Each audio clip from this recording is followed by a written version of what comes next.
G'day and welcome today to another Sunday. We want to welcome you to church today.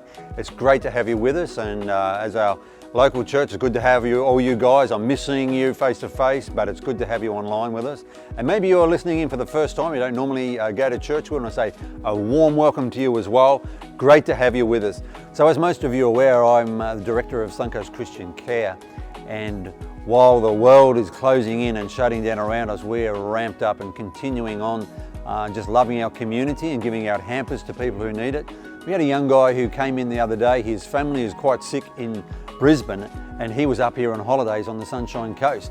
And so he decided what he would do is actually isolate himself from his family for 2 weeks. And he came in, he had no money, no phone, and it was quite disturbed and very uneasy at the moment with the way he was thinking. And so we were able to sit him down and just talk with him, and was able to give him enough food for 2 weeks so that he could stay away from his family for this 2 weeks while his family was able to actually get better as well. So this is just one of many stories of people who've come in and asked for help and how we've been able to help them. And we would just want to say thank you for continuing to give to our church through this time. Part of your giving goes to what we're doing here down at Suncoast Christian Care, and without you we could not be doing what we're doing today. So I want to thank you for giving and continuing to give online and the way we do it. We just really appreciate you, even through these difficult times where maybe we're wanting to hold things to ourselves, but here we're just giving to God what is God. So thank you so much for that. We're in for a great day today. We're at the start of a new series called Unshaken, and through this time of all sorts of difficulties going on in the world, but we're here to just encourage us all to remain unshaken through this time. It is possible for us to be able to be unshaken through this whole time and be a calmness to other people who are at the moment, their heads spinning in all sorts of directions. Great to have you with us today.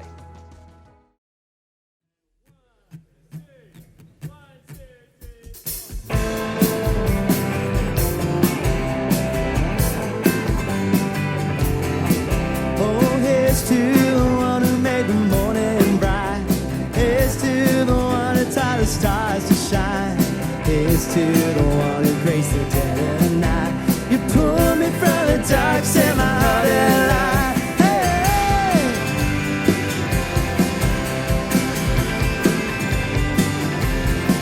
Oh, here's to the one who made my heart to sing. You opened up my eyes, washed away my sin. Here's to the one who gave his life for mine. He broke all my chains, set me free, alright. To the way, to the truth, to the life I live, and the light you give. Jesus is to your name over everything. Hey, hey.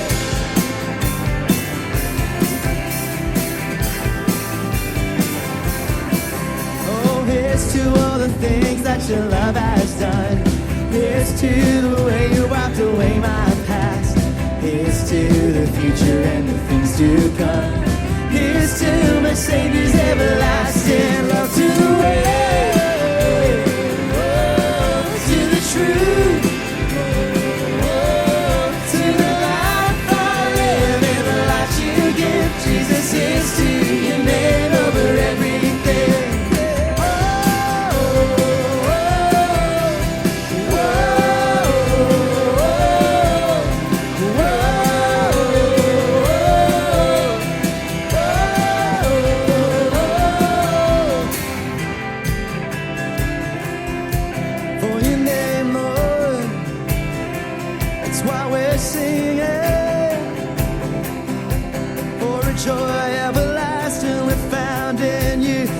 Here's to your kindness, oh, here's to your goodness, here's to your freedom, here's to the day I see you, Jesus, here's to your glory, here's to your greatness, here's to your kingdom, oh, here's to the name of Jesus. To the way,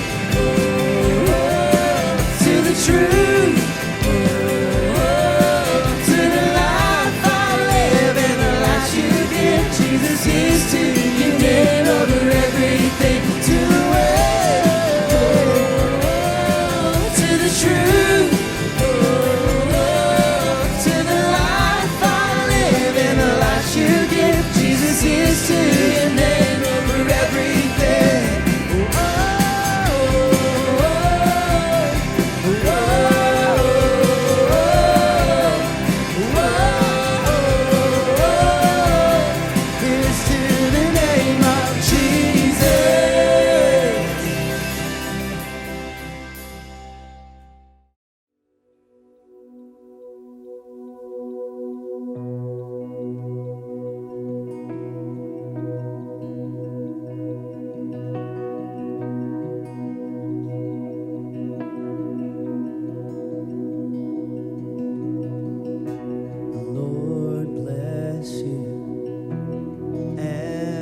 face toward you and give you peace.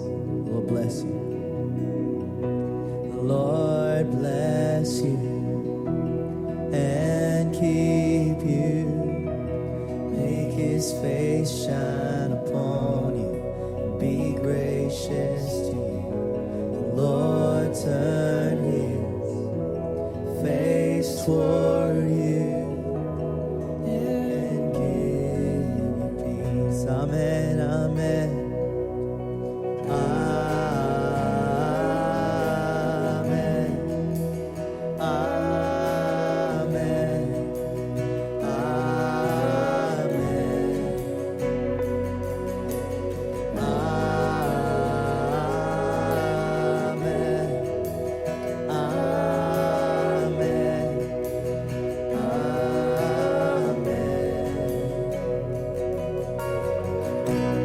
Lord bless you and keep you.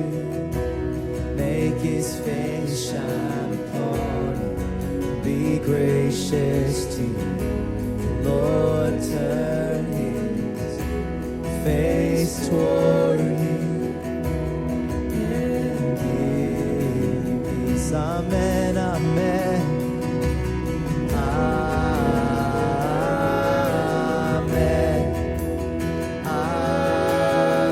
Amen.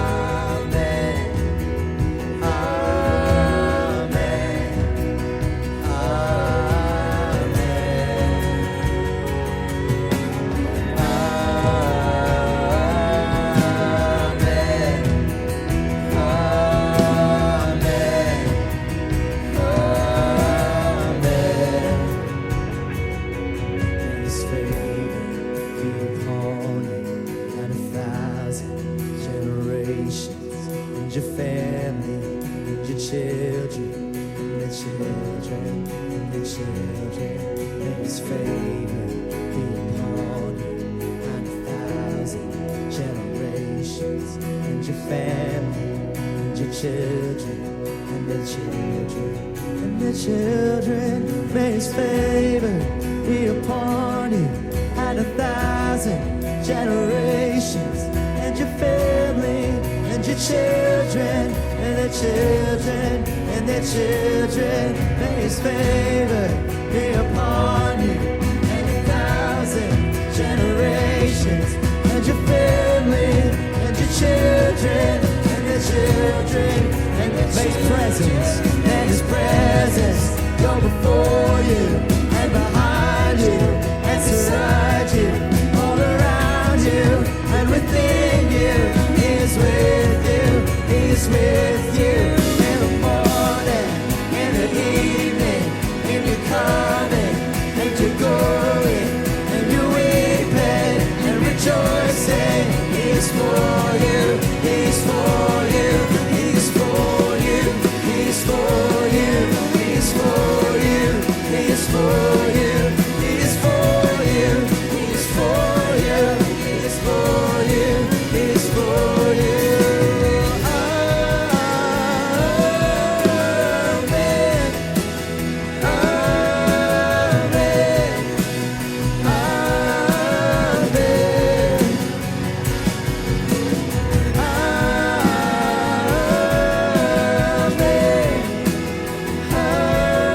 Amen. Amen. One more time, the Lord bless you. The Lord bless you and keep you. Make his face shine upon you. Be gracious to you. The Lord turn his face toward you and give you peace.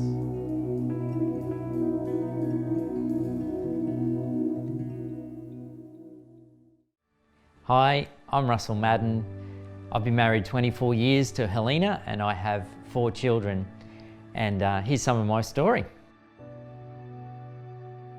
I grew up on the Sunshine Coast. I was born in Nambour, did all my schooling in Nambour, and I'd say I had a pretty typical childhood. Loving parents and an older brother, and we got on really well. I guess you could say we were a good family, like we were good people. We thought we were pretty good. We never went to church. But then when I started work, my first job, I met this guy who was totally different to anyone else I'd ever met before. And it's just one of these, you know, he was a lovely guy. Anyway, I ended up finding out he was a pastor's kid and a Christian. And I started getting curious about his way of living. I just knew back then that I was so uncomfortable with him even speaking about that, because I was living a life where, you know, I didn't really feel like I needed God. Life was going pretty good. I thought that I'd have to give up so much to become a follower of Jesus that I really shied away from it. And eventually, yeah, curiosity got the best of me, and I just kept asking questions and questions, and he just kept answering them. And then I got to the point where I realized that, you know, I'm kidding myself. I guess I got to that point where I went, I'm going to give this a real go, because I think what God has done for me, I started to realize what Jesus actually did on the cross and the price that he actually did pay, and he paid it for me. So I genuinely got down on my hands and knees, and I decided that, you know, I would give my heart to God. And the instant I did that, it was almost indescribable, but it was a warmth through my body. It was a peace that I could not quite understand. And I just felt this genuine joy. You know, yes, our lives changed. Yes, we had this joy and this peace. But, you know, we still went through the things that, you know, everyone has to go through. But the difference was we now had this confidence, this newfound confidence that God was with us no matter what. And not many people know this, that we went through the GFC period and all our investments failed. Everything that we were planning to invest into a TV show was gone.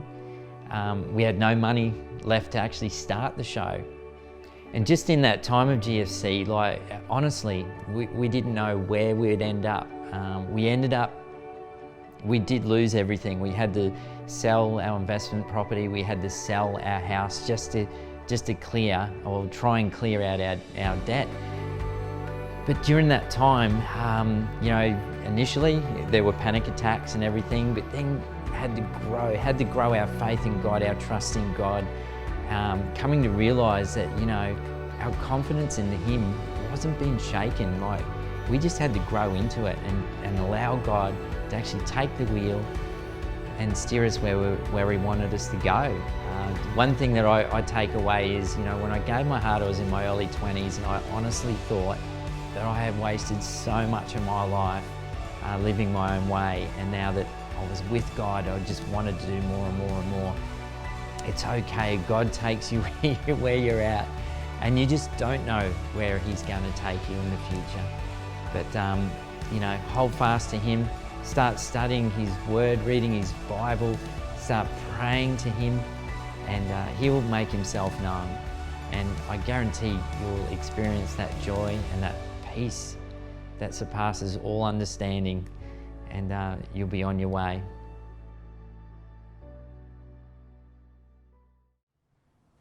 Well, it is such an amazing privilege today to be speaking into your homes and into your life and through your screens. What an amazing time it is, no matter where we are around the world today, that we can be gathering and sharing and listening in. And I'm really excited that you've joined us here today. And we're, as a church, as Suncoast Church, we're beginning a brand new series today called Unshaken, which I'm super excited to start. Maybe you're someone who is from another church, you're joining here with people from your church. We're just so privileged and honored to be able to host you along with us. And hey, maybe you don't go to a church at all. You're someone that perhaps isn't even a Christian. It is so cool that you've found yourself watching this today, and hopefully you're going to find this super helpful for you. And over the next few weeks, we're going to be exploring this idea of what it means to be unshaken, particularly in a world when everything is shaken.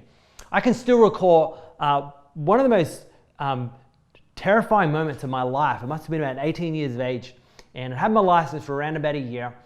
And not far from where I lived, there was the highway, and on the merging strip going onto the highway there, I drove onto it almost every other day, and I became super familiar with it. But this one particular day, as I was coming to merge onto the highway, I got a little bit distracted. I was looking out the window, paying attention to something else. And as I turned back and looked on the road, I realized the cars in front of me had stopped and were not merging onto the highway. And if you've been here before, you'd understand this moment. In a split second, you saw the cars just coming so quickly up to you. You know, I was accelerating to merge onto the highway. And in just the split second time to react, I was able to swerve to the left, slammed on my brakes along the shoulder of the merging strip. And I remember skidding past about 2 or 3 cars. My heart was racing. I was terrified. I remember sitting there physically shaken and physically shaking. The adrenaline was coursing through my veins. It was one of those moments where I knew I was lucky. I just got away from something terrible happening. And as much as I was shaking in that moment, the truth is that event left me shaken. And for days and even weeks afterwards, I was so shaken by the experience, I could still picture the imagery of that moment, these cars coming straight towards me, that it took me a while to gain my composure and my confidence back to be able to drive confidently again on the road. But in a way, I'm grateful for it because I took away a lot from the experience. I learned a lot from it. It is gratefully, it's hopefully made me a safer, definitely a much more wiser driver. It was a close call, but I'm better for it. And in a weird kind of way, the shaking of that moment, how I was shaken then, it shaped me. But if we're honest, anything we go through in life that shakes us, for better or for worse, it has a way of shaping our lives. And if you've been through a life event where you feel like it shook you to your core, maybe it shook your beliefs, maybe it shook your confidence, it left you shaken. Isn't it true that so often moments like that, if you think about a moment like that in your own life, they often have the potential to shape us and to shape our lives. But often the decision can come down to us whether we allow those shaking moments to shape us for better or for worse. A shaking moment can cause you to question yourself, question your confidence. You can lose your commitment or your hope. Sometimes even you can lose your faith. But I remember in that moment there where I had that car crash, it was so close to happening, I decided in that moment that I would never be distracted while driving again. That moment that shook me to my core, I made a decision to let it shape me to hopefully be a better driver. What's incredible is right now in all our lives, and you don't need me to tell you this, you're alive and living now, is everything seems to be shaken in one way or another. We're all shaken. Much in our world is shaken. And when we're shaken in life, what can often tend to happen is we run back to or we double down on what is most important in our lives. And I think not only is this true of individuals, can be true of us corporately, it can be true of us as a church. And for those of you that are part of the Suncoast Church community, allow me just a moment to speak into you, because if the principle is true, that when we go through something that shakes us, we double down on or we run back to what is most important, you have shown just what you value as most important. And you know, if you've been around Suncoast for any amount of time, you would have heard us say for years now that we don't go to church, we are the church. And in a moment where we haven't had the opportunity to go to a church service and to gather in a building all at the one time together, to gather in that regard, you guys have still shone. You have shone. You're still loving the community. You've been generous. You're feeding people. The stories we're hearing, even right now, those of you gathered in small groups and your connect groups, and the way people are continuing to pastorally follow up with one another, to encourage one another. You have doubled down on what you've always done in the first place. And even though things are shaken right now, you have not let it shake our mission and who you are as a church. And I want to take this moment to thank you and applaud you and appreciate you for doing that. Perhaps you're someone that isn't in a church community yourself, and you don't find yourself with the community around you. I think whether it's Suncoast or not, I encourage you, Find a community in your local area. In fact, even at this time, it doesn't even have to be in your local area. Many churches are doing this online. How important it is when things are shaken to double down on what is most important. And as right now there's so many things that are shaking in our world, it's worth noting that Jesus himself predicted shaking. He never promised us a life without storms or without a shaking, but what he definitely did do, he came to prepare us and to strengthen us for the shakings that will inevitably happen in our lives. His teachings in many ways came to prepare us for the shaking of life, not simply how to avoid shaking and how to avoid turmoil and how to avoid storms, but rather how to endure them and how to ride them. In other words, how to build for the shakings of life so that when the shaking happens, your life doesn't have to be shaken. And you might ask, well, why Jesus? Why is it the teachings of Jesus? Why is it the person of Jesus? And if you're someone that is a skeptic or someone that might not even find yourself a believer, well, you have to understand, for the Christian, for the follower of Jesus, what we've just recently celebrated, Easter, highlights to us why we take Jesus at his word. The death of Jesus was one thing, where he willingly laid down his life. He went through the greatest shaking of all, through the most horrendous and gruesome death. But what punctuates everything Jesus taught and what authenticates and gives Jesus authority to teach what he taught was ultimately what we celebrated on Easter Sunday. He was resurrected, which punctuates the fact that he was the Son of God. And he wasn't just someone who was normal. He wasn't just someone who was like everyone else. He was indeed unique. And so for the followers of Jesus, we look at what Jesus teaches and what Jesus shows, and we recognize that it is unique, and it is the kind of principle, and it's the kind of truth, and it's the kind of teaching that can make all the difference in our lives. So ultimately, what Jesus accomplished for us on the cross and through his resurrection, he paved a way for you and I to be part, this is so important, of a brand new kingdom. And he used this word kingdom. I know it's not a word we often use in our modern day vernacular, but the words Jesus used in the words in the New Testament was that he paved a way for us to be part of a brand new kingdom. And this was a kingdom that cannot be shaken. It is unshakable. And he proved his point by being resurrected from the dead. And so everything Jesus taught and who he showed us that he himself was, he was proving to us and he was showing us a promise and principles from another kingdom altogether. And in fact, in the New Testament, this is mentioned in a few different places. One of them is in the letter to the Hebrew Christians. It is in Hebrews chapter 12, verse 28. It says, "Since we are receiving a kingdom that cannot be shaken, let us be thankful and so worship God acceptably with reverence and in awe." And so they understood in the first century that what Jesus established, the words here was a kingdom that cannot be shaken. And so here's our challenge for us over the next few weeks as we look at this series, but also generally in our lives, is we look at this idea that will we build our lives on principles and a promise of a kingdom that is unshakable, of a kingdom that never shakes. And the reason this is so important now, we're all seeing how easily so much in our world is shaken. We live on shaky ground right now. Our economy is shaky, our governments are shaky, our politics are shaky. We learn how easily our health is shaky, culture, trends, these are all shaky grounds. But Jesus invited us to be part of a kingdom that was unshaken. And it's important to note that when any area of our lives are shaken, this is a time for us to consider what those areas of our life have been built on, or what kingdom those parts of our life have been built on. And so right now, as maybe you live in isolation, work might look different for you, family life looks different for you, however it might work in your world right now, consider the areas of your life that might be shaken right now. It's a great time for you to assess, what have I built these parts of my life on? Take, for instance, a romantic relationship. For those of you that are married here in some kind of committed relationship, whenever a relationship is shaken, it is a great opportunity to look at, well, what has this relationship been built on?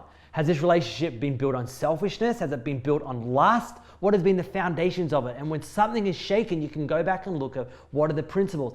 Have you built your relationship on lust, or have you built your relationship on the kingdom principle of selfless sacrifice and of giving and of being generous, of Christ likeness?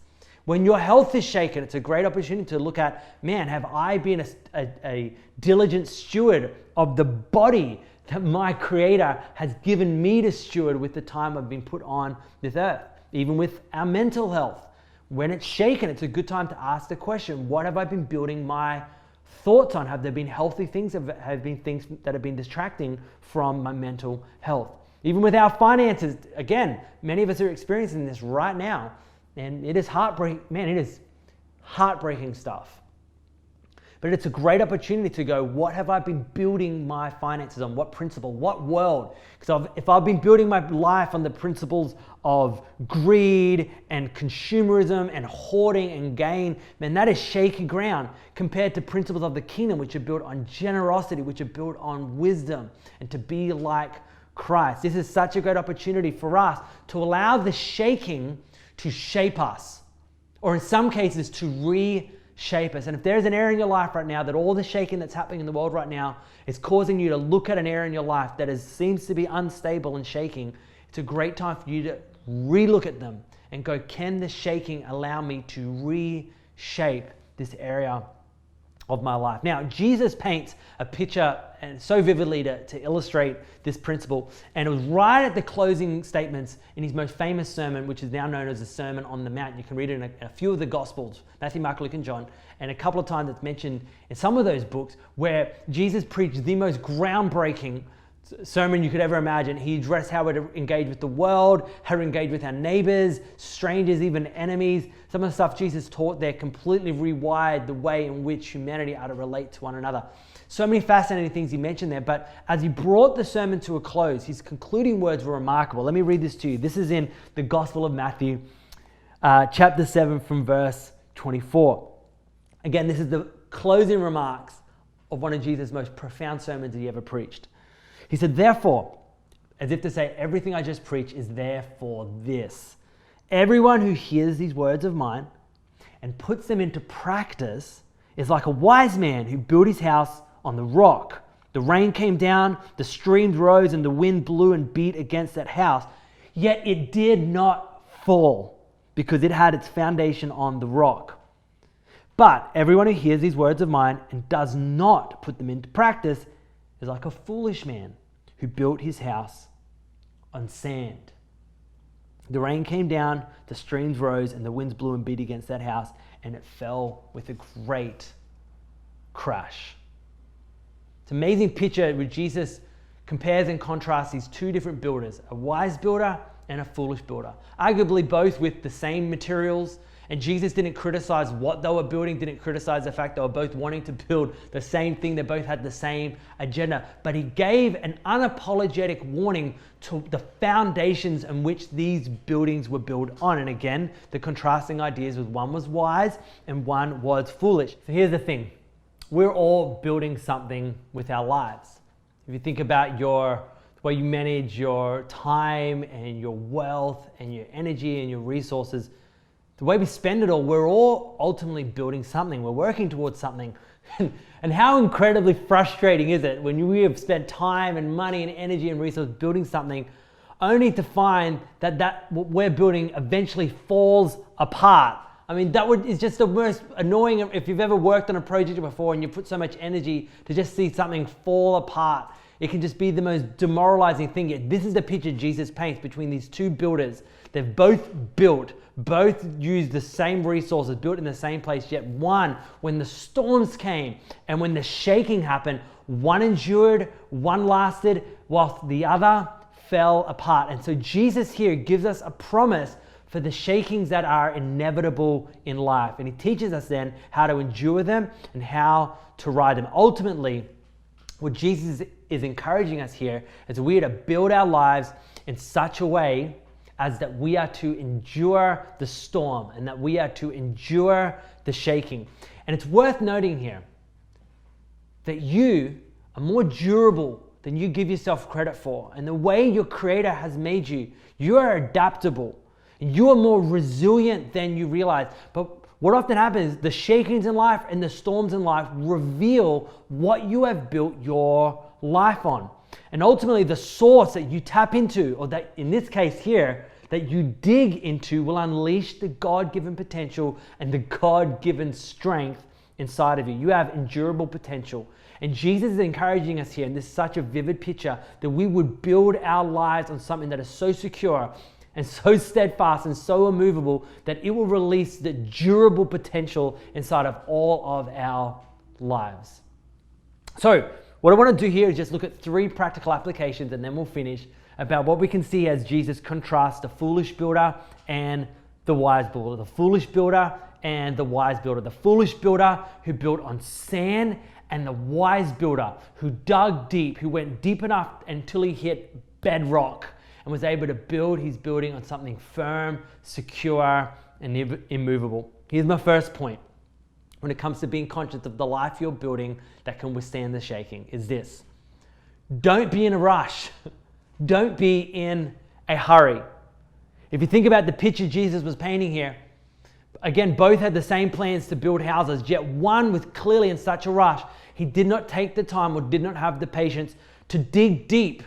He settled with a shallow digging, a shallow foundation. The sand was enough, whilst the wise builder dug deep, took the time until he hit the bedrock. The foolish are always impatient. They want things now. Whether it be a relationship, we want it now. We want money now. We want health and fitness now. But the kingdom principle is radically different. The kingdom principle doesn't say be led in a rush or be led with a hurry. It's like be led rather with peace. Let your life be calm.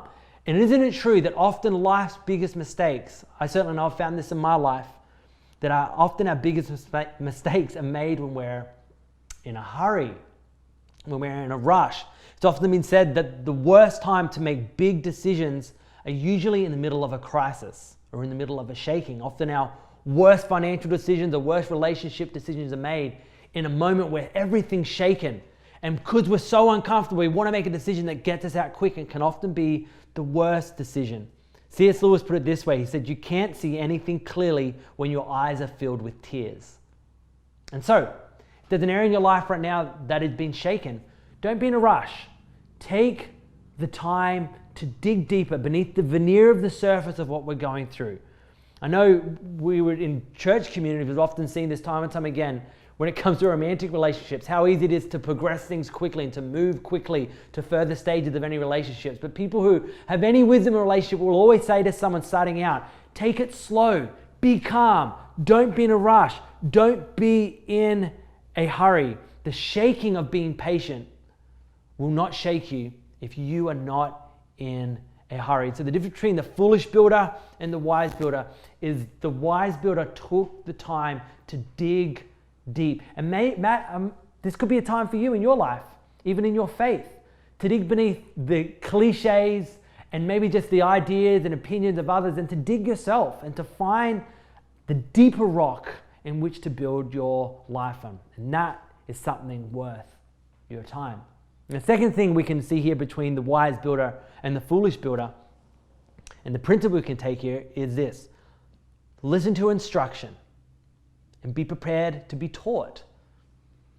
The foolish rarely take on the advice of others, but they are mega interested in their own counsel. Where the wise, in contrast, I see this all the time, the wise will always seek out wisdom. They consult the advice of the experienced. So you can imagine with these two builders, surely one went and sought out the advice of an architect and of a builder, and they were like, yeah, you got to build deeper than just the shallow sand. For this space and for this house, you got to find the rock. While the foolish builder can be, I guess, assumed here, he didn't seek the counsel of anyone, didn't seek the wisdom of anyone else. So take note, particularly in an area of your life where maybe things have been shaken right now. Where are you getting your counsel from? Where are you getting your wisdom from?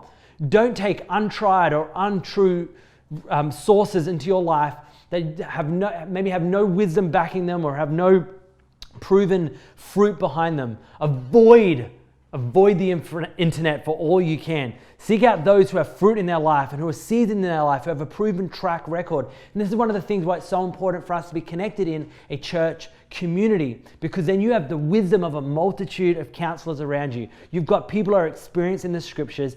And here's what's really important is any idea you have, it can be tested. It's easy for us to take on ideas and not have them tested by anyone and be kind of left to our own devices. But when you're in a church community, you're able to test your ideas in a community of people who love you. This is also why reading scripture is such an important discipline in our lives. The ancient truths found in the scriptures, leaders and lives have been enriched and successful for thousands of years because they've put in place the counsel and the wisdom and the promises from scriptures. And so the thing we can learn here between these two builders is one was wise, one was foolish. One arguably took on the wisdom and counsel of others, whilst the other only listened to their own advice. And the final thing here to take note of is this: think things through. Think things through. Live with vision in your life. Don't just live with emotion. Now, emotions are great fuel, but don't be led by it.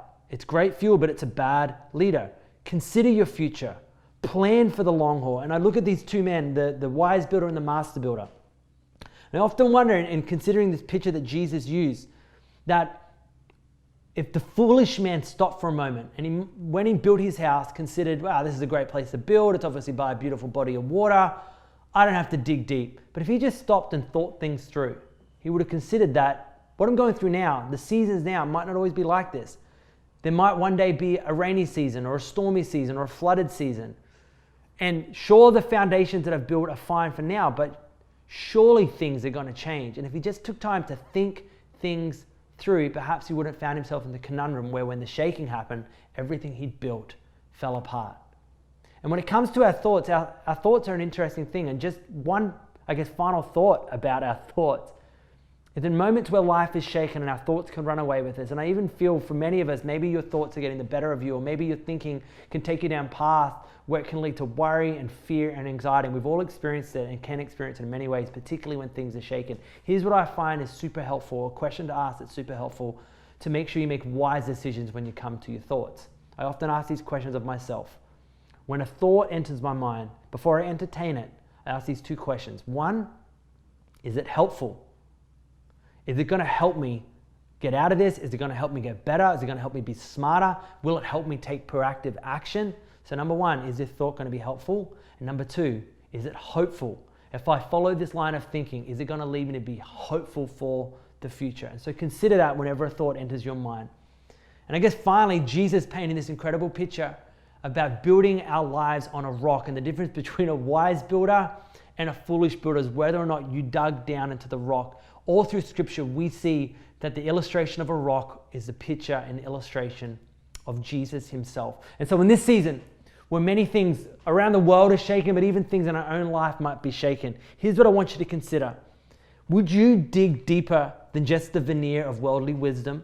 Would you dig deeper than the economics and conspiracies of the day? And would you dig deeper than just the news headlines and find that there is something that you can build your life on that is sure, that is secure, and that is steadfast? And you can find grounding in the shaking seasons in Jesus Christ.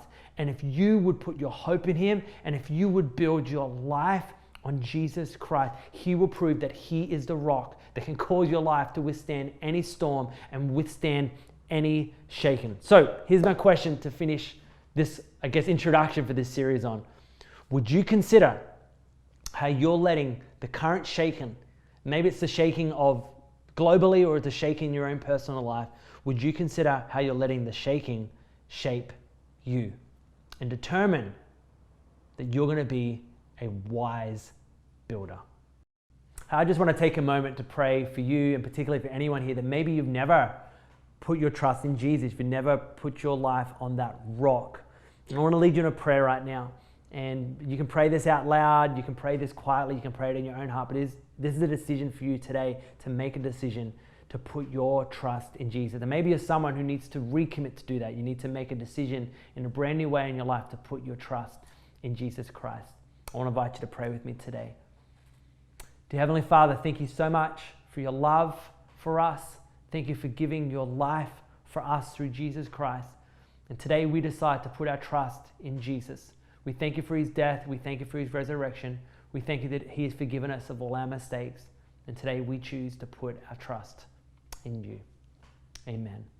Hey, if you've prayed that prayer for the first time, I want you to stay online here. You're going to hear some next steps that helps you from here what to do. But we are super grateful for you, and we hope to connect with you in the future.